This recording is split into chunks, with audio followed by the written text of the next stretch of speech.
날마다 솟는 샘물과 함께하는 오늘의 큐티 시간입니다.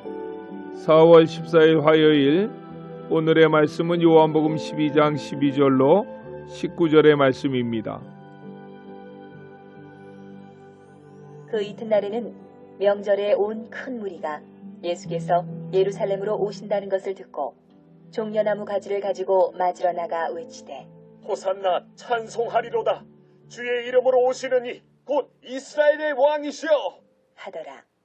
예수는 한 어린 나귀를 보고 타시니 이는 기록된 바 시온 딸아 두려워하지 말라. 보라, 너의 왕이 나귀 새끼를 타고 오신다. 함과 같더라. 제자들은 처음에 이 일을 깨닫지 못하였다가 예수께서 영광을 얻으신 후에야 이것이 예수께 대하여 기록된 것임과 사람들이 예수께 이같이 한 것임이 생각나더라. 나사로를 무덤에서 불러내어 죽은 자 가운데서 살리실 때에 함께 있던 무리가 증언한지라. 이에 무리가 예수를 맞으면 이 표적 행하심을 들었음이러라. 바리새인들이 서로 말하되 헐지어다. 너희 하는 일이 쓸데없다. 보라, 온 세상이 그를 따르는도다 하니라. 새로운 아침입니다. 여호와 니시, 하나님의 승리가 내 삶 가운데 충만하기를 기도드립니다.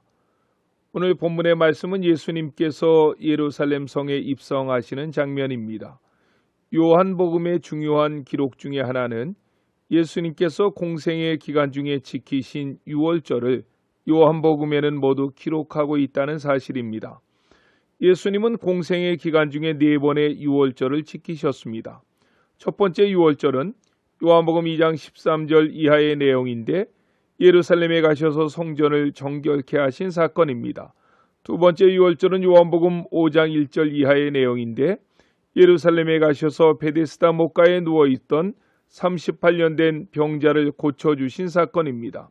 세 번째 유월절은 요한복음 6장 4절 이하의 내용으로 이때 예수님은 예루살렘에 오시지 않고 벳세다 광야에서 오병이어의 기사이적을 행하셨습니다. 네 번째 유월절은 오늘 본문의 사건으로 십자가를 지시기 위해 예루살렘에 오셨고 금요일에 십자가에 못 박혀 돌아가십니다.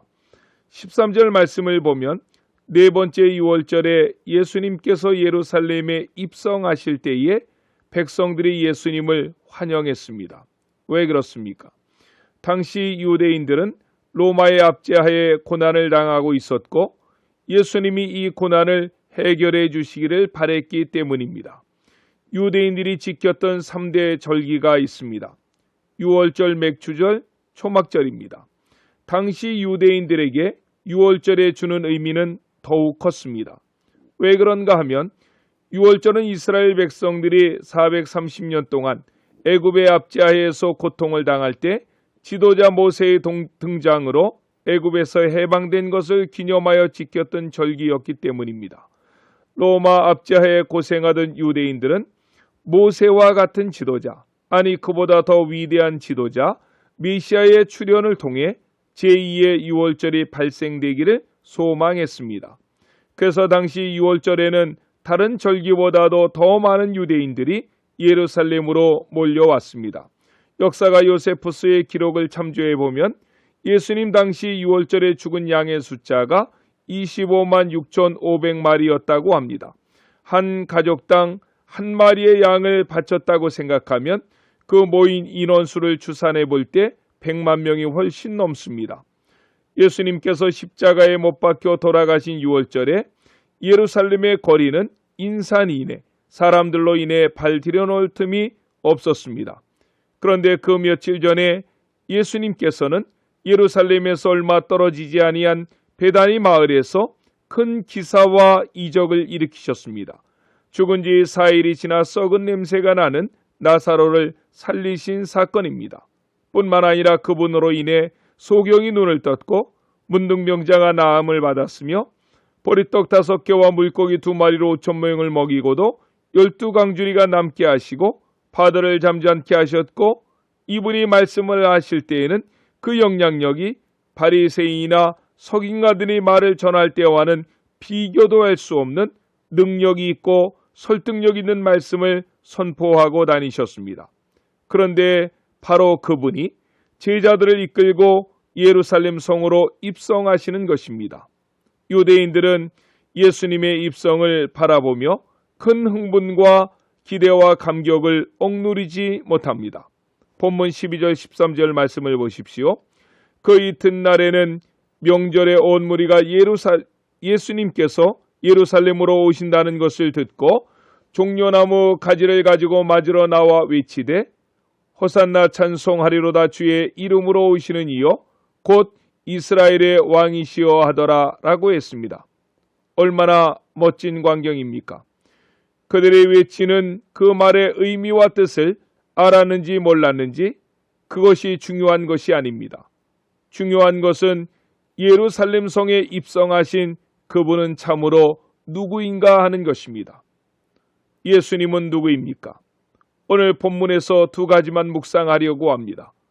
첫 번째로 예수님은 우리의 구원자가 되십니다. 본문 13절 상반절에서 유대인들이 외친 말 중에 호산나 하면서 예수님을 맞이했습니다. 호산나라고 하는 말의 뜻은 오늘 구원하소서 혹은 이제 구원하소서라는 말입니다.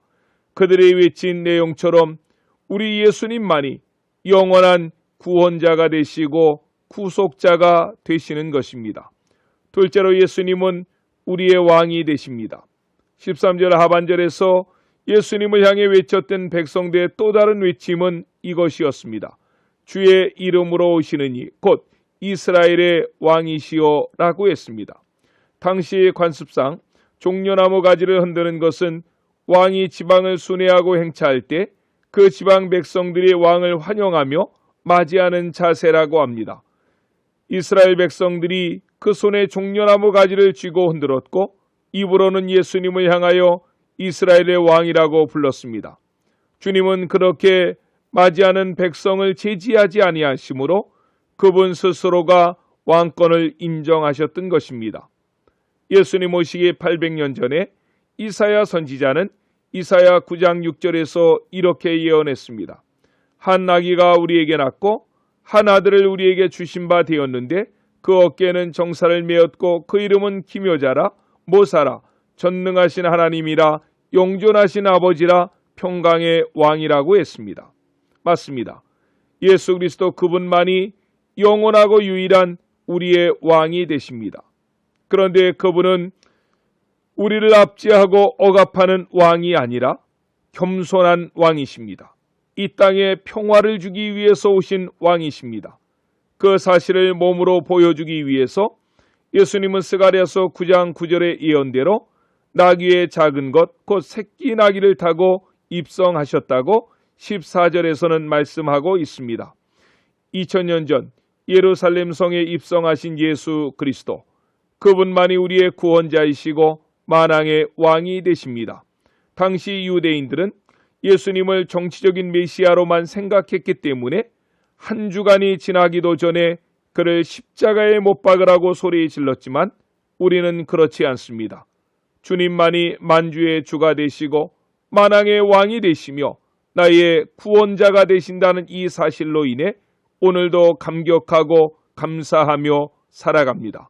오늘 하루도 그분의 영광을 위해서 힘껏 살아가시는 모든 성도님들이 되시기를 주님의 이름으로 간절히 축원합니다.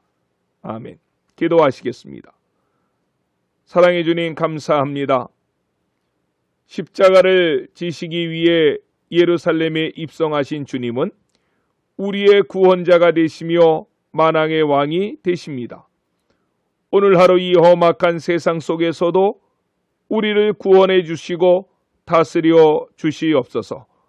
예루살렘에 모였던 수많은 군중들처럼 나의 유익을 위해서 예수님을 이용하지 않게 하시고 그분의 겸손을 본받아 오늘도 이웃을 섬기고 하나님을 온전히 섬기는 하루가 되게 해 주시옵소서. 코로나19로 아파하는 이 땅을 치료해 주시며 이 어려움 속에서 교회가 희망이며 능력이 되게 해 주시옵소서. 총선을 앞에 두고 있습니다.